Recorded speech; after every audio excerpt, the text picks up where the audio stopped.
A wave of Ukrainian strikes have taken out senior Russian officers and politicians. Just what message is Kiev trying to send to Moscow?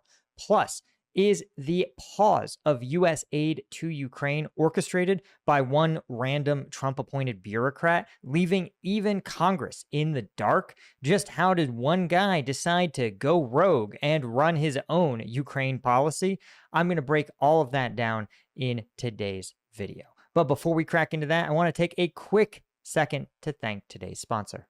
If there's one thing that my time in the military taught me, it's that preparing for war is boring. You need to negotiate defense contracts, update the calendar with mandatory training, and schedule the meeting before the meeting. But leading a nation at war in today's sponsor, Supremacy World War III, just hits different. Supremacy World War III is a free online PvP strategy game set in a modern global conflict. It's a massive game where each world has up to 99 players and over 100 unique units ranging from fighter jets to airborne infantry. You'll compete in wars that can go on for weeks. It's up to you to decide if you want to join powerful alliances, antagonize rivals, or even betray your friends. Like real war, you have to build and research the right military to stay on top. There's a huge tech tree with over 250 technologies to give your military the edge. I love that it's cross-compatible on PC and mobile. That way you can play the same game on the same account, no matter if you're at home or slacking off during a work meeting. During the next 30 days, you can use my link in the description, and Supremacy World War III will hook you up with one of their limited release units, the Elite Main Battle Tank. Okay, so there's been a couple of major stories here, but I think this is the most notable, is that a top Russian naval general is killed in Kursk, possibly by a HIMARS strike. Remember, guys, the HIMARS rockets have a range of, I believe, about 90 kilometers, about 50 miles. And with the extended range GMLRS, it can reach up to 150. So for those of you keeping score at home, when you look at Kursk, we can see that this actually, even a relatively, if we assume that the missile system got as close to the Russian zero line as possible, this general would still have been pretty close to the front lines. You can see the 50 kilometers here puts him pretty deep into Belgorod city proper. And if you're talking about 150 kilometers, which I don't know, the Ukrainians would probably use one of their GMLRS systems, you can see that basically if this guy was anywhere close to the front, he would have been in danger. Now, in all likelihood, of course, the launching a HIMARS system, they're not going to put it on the zero line, but you can see that essentially any senior military commander is going to be at risk of being taken out by these HIMARS rockets. But the real story isn't that the Ukrainians have the capability to target this guy. It's that they had the intelligence to do it. And that, I think, is the bigger story here, right? Is that someone is still feeding the Ukrainians very sophisticated, very detailed, very up-to-the-minute information about the movements of senior Russian commanders. And I think that is the more interesting story here, right?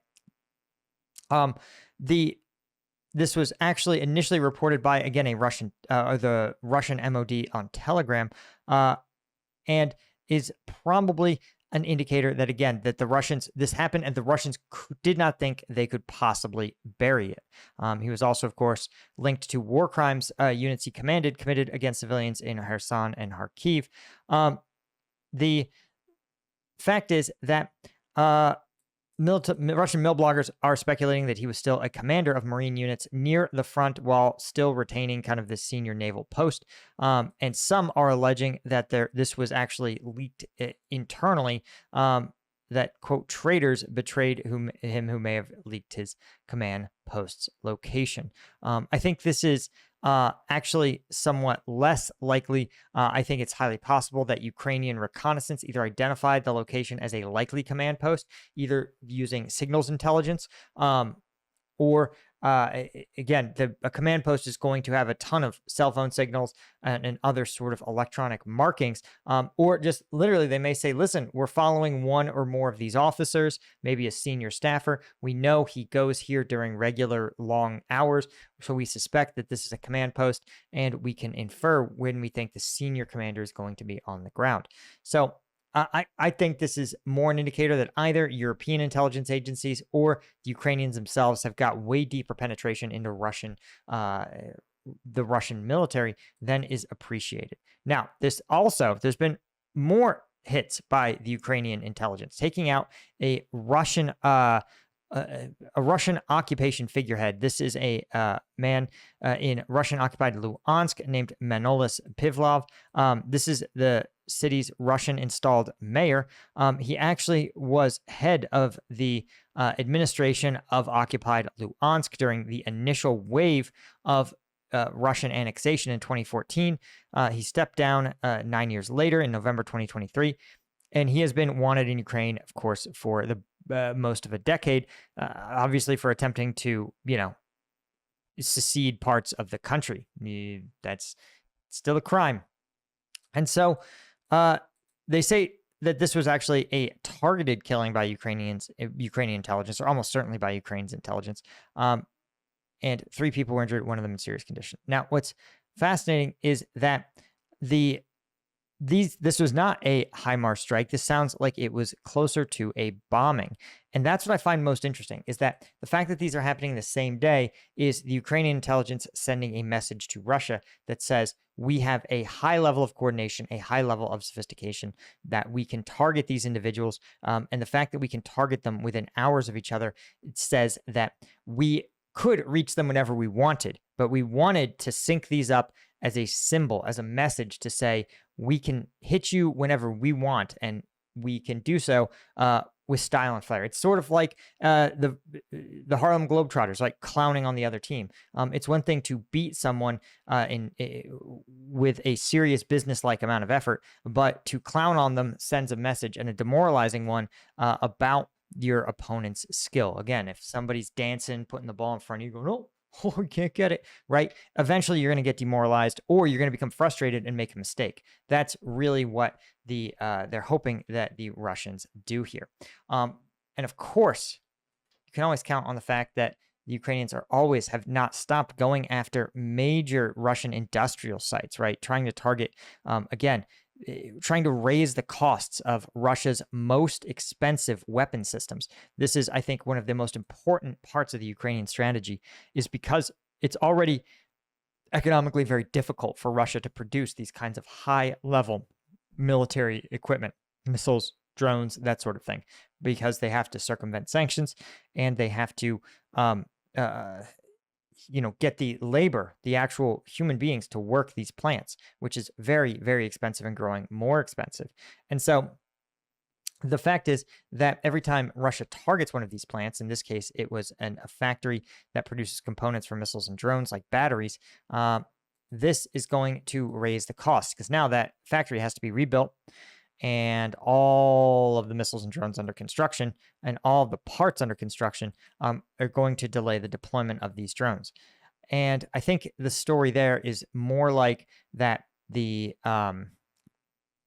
is again one of Ukraine trying to really target Russia's most sore spot, which is the area where they are trying to manufacture not so much low sophistication gear. That's pretty easy for them to do, but to target highly sophisticated military equipment that's essential to the Russian sort of strategy, right?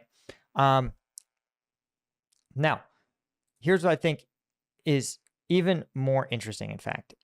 The Pentagon's freeze of U.S. arms transfers to Ukraine has apparently taken the U.S.'s own officials and even Trump's allies by surprise, right? This is a pretty big shocker. The Pentagon was going to freeze weapons transfers to Ukraine, surprise people who are even usually briefed on these matters. Now, it's important to note that President Trump has gotten in trouble last administration for engaging in impoundment, right? When Congress says, hey, we are allocating funds to support this effort. In the case of the last administration, it was the effort of the Trump administration to supply Ukraine with Javelin missiles, an important deterrent. This was prior to Russia's invasion of Ukraine. And and Congress said, listen, Trump said, if you want these Javelins that Congress has already allocated money for and told me to send to you, if you want them, you've got to launch this investigation into President Biden's son, who has a sort of sketchy position on your board. And Congress said, listen, we don't care about the president's kid. We told you to send these resources to him. It's not your decision, right? The Constitution is clear. Congress decides where money gets spent and how. It's the president's job to go out and spend it. And so the fact is, they said, listen, these were not contingent funds. And so that got him impeached. The fact that he's kind of running the same playbook says that, again, he feels like Congress is going to support him no matter what he does. But apparently, he may not have even known that this is happening. This includes people who should have been told but weren't, were Congress, State Department officials, which is usually code for the ambassador to Ukraine, and key European allies, right? And this is from 6 different people who've said, nobody told me about this shit, right? Politico attributed this to someone named Elbridge KBY, the Pentagon's Deputy Undersecretary of Defense for Policy. This is a pretty senior role in the Pentagon, but it's important because it grants a level of autonomy, but you still have to be aligned with the White House, right? And to make that is a White House level decision being made by a Pentagon level guy. They said even allies of the president were disappointed by the move. They said even Marco Rubio wasn't consulted on this one. There's internal division in the White House. This is coming from noted dirtbag Michael McCall, the richest member of the U.S. House of Representatives. He added, currently at the working level, Ukraine and the U.S. are clarifying all the details of this defense support, including the air defense component. One way or another, we must ensure protection for our people. This is according to Zelensky. So, yeah, this whole thing is pretty embarrassing. And for a really key reason. One, that these are defensive weapons, right? Air defense weapons primarily, Patriot missile batteries, Hellfire missiles, 155 rounds. These are, you remember 155 rounds you often see strapped to some of these FPV drones, and other ammunition. Some were already sitting in Poland awaiting delivery. Now, here's what I think is interesting, is the guy, Elbridge KBY. And what makes Elbridge KBY interesting is a couple of things. First off, he's actually kind of qualified for the role, which is unusual, right? Remember, the current director of the ATF is a podcaster. So the fact that this isn't a TikToker is itself kind of significant. And his views actually align kind of with mine, right? He calls himself a realist, which he says is, listen, the United States, we have our primary obligation to counterbalance our other emerging great powers. And this is sort of a Cold War mentality that says, listen, when you have the essential vision of a realist in the United States government is to say, listen, when we look out across the globe, we see that there are people who want to take what we have, who want to make the U.S. a smaller, weaker, poorer nation in order to aggrandize themselves. As we've talked about, this is very explicitly Vladimir Putin's policy. He says, listen, Mike, the goal of the Russian Federation is to fracture and diminish the West's influence and to bring more countries into my satellite, my orbit, right? To turn more countries into Belarus and fewer countries into Poland. That is explicitly Vladimir Putin's current policy. And that is a realist's view of the world, right?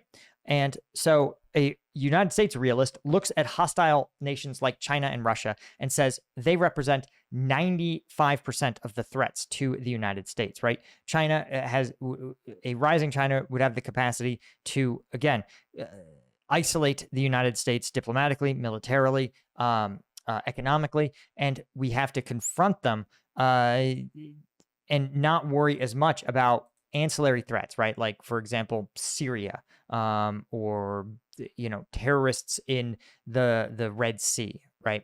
And so this kind of thing is actually, I think, a very reasonable stance. And what's fascinating is that a couple of years ago, he was able to say, hey, the two primary long-term strategic competitors, right? This is a quote from him, right? He said, quote, "The central challenge to U.S. prosperity and security is the reemergence of long-term strategic competition, primarily from Russia and China," right? And the central challenge facing the DoD and Joint Force is the erosion of the U.S. military advantage vis-a-vis China and Russia. And so this is fascinating because this idea, he seems to, in 2017, be able to say, Russia is a U.S. adversary. It is an enemy that we have to confront and destroy, right? Or at least have to check their power, right? So what's fascinating is that now he suddenly says, well, actually, guys, Russia isn't a threat anymore. And he calls himself a prioritizer. He said, we need to be absolutely clear without question. The external threat to America is China by far.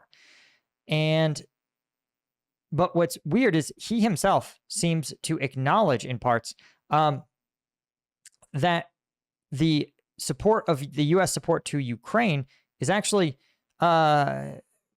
extremely reasonable. And it's sort of fascinating. He says, listen, Colby supports a reduction of U.S. military presence in the Middle East, a region he describes as relatively unimportant.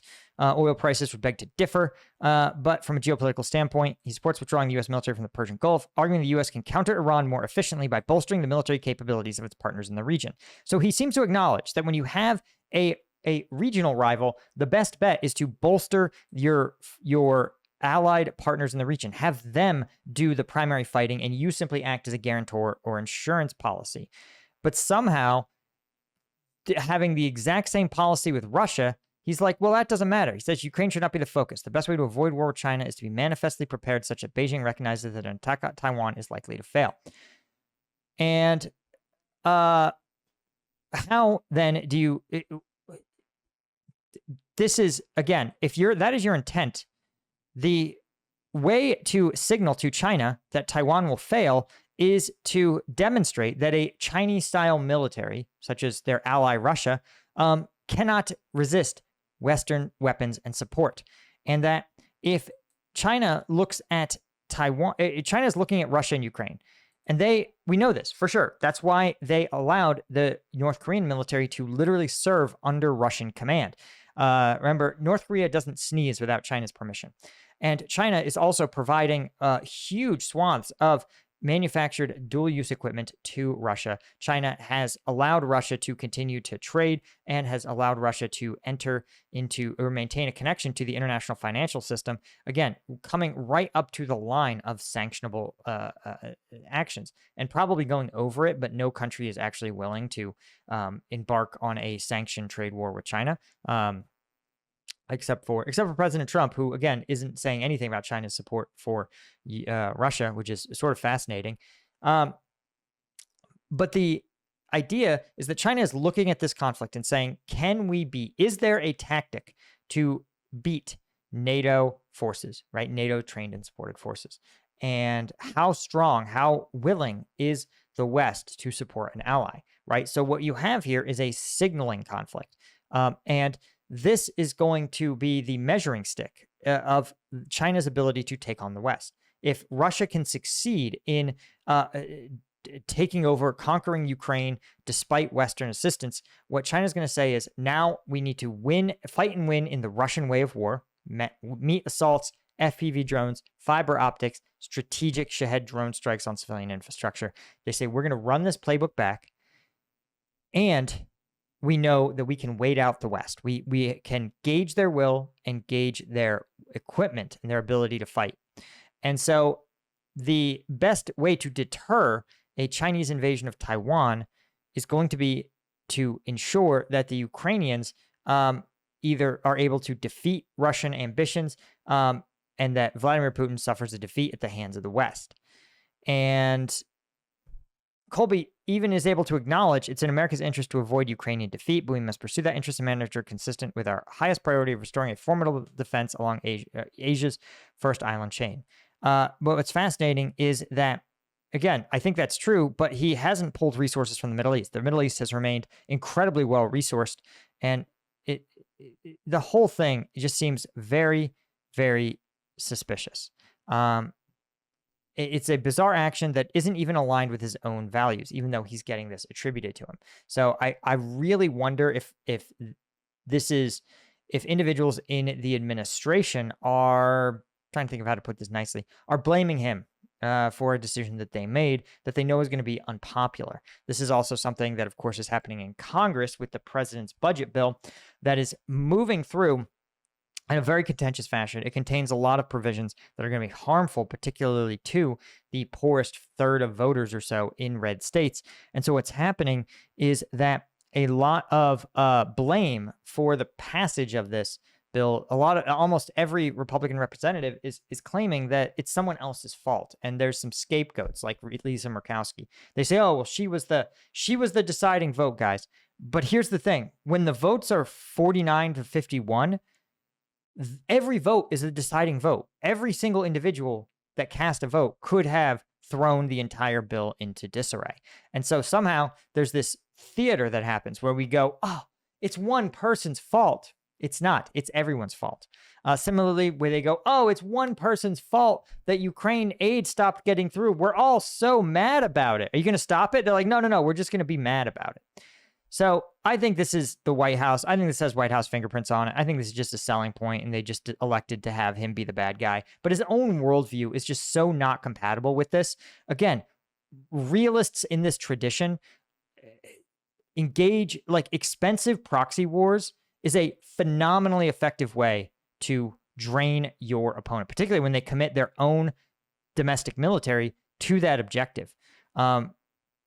Draining the Russian armed forces is incredibly useful. And again, if the U.S. says, "Listen, we don't have the Patriot missile batteries, right, the Patriot missiles to supply you right now,"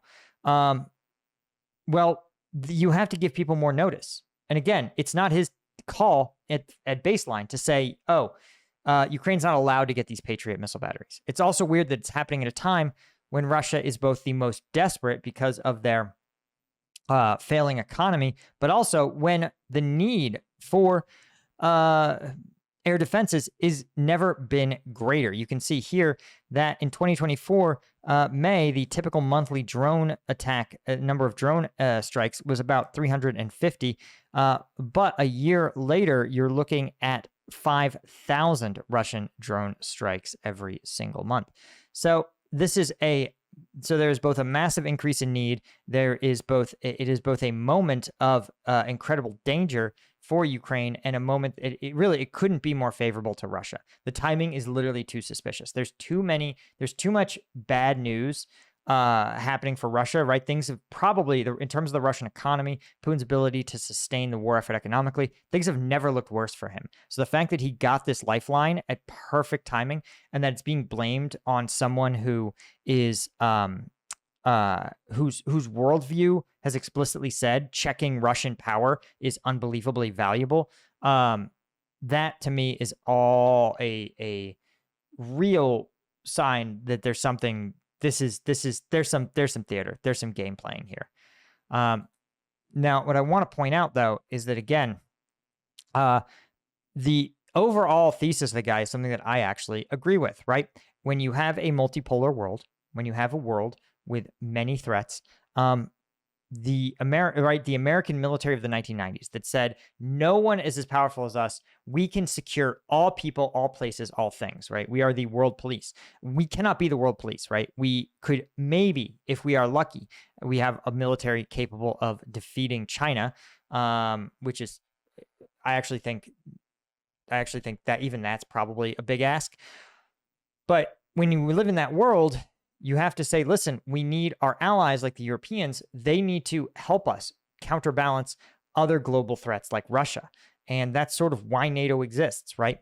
And so this whole concept, the thing is, NATO's actually stepped up and done it, right? In 2025, all NATO countries, this is from NATO itself, all NATO countries are expected to meet or exceed their target of 2% of GDP in defense spending. This will be the first time that has happened since 2014. In fact, in 2014, only 3 members of NATO spent more than 2% of their GDP on defense. So you're talking about a complete role reversal. And in fact, you're seeing, and there's a pledge for them to ramp up defense spending even more. And that is a necessary move, right? I give Trump credit where credit's due. I think he did it in a mean, bullying, petty way. I think ultimately the number one person who drove Europe to increase their defense spending was Vladimir Putin. But I think the fact that it happened and the fact that someone's saying, hey, man, America can't be the world police. We cannot be expected to both check Chinese aggression and Russian aggression and fight every single terror action in the Middle East. That's okay.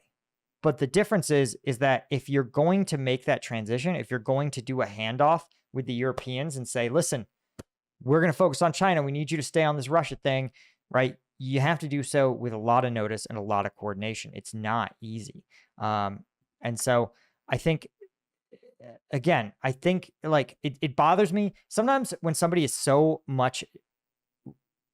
thinks so differently than you, you almost give them permission. You're like, dude, that person's an idiot. He doesn't know what he's talking about. He and I agree on nothing. That person's a buffoon.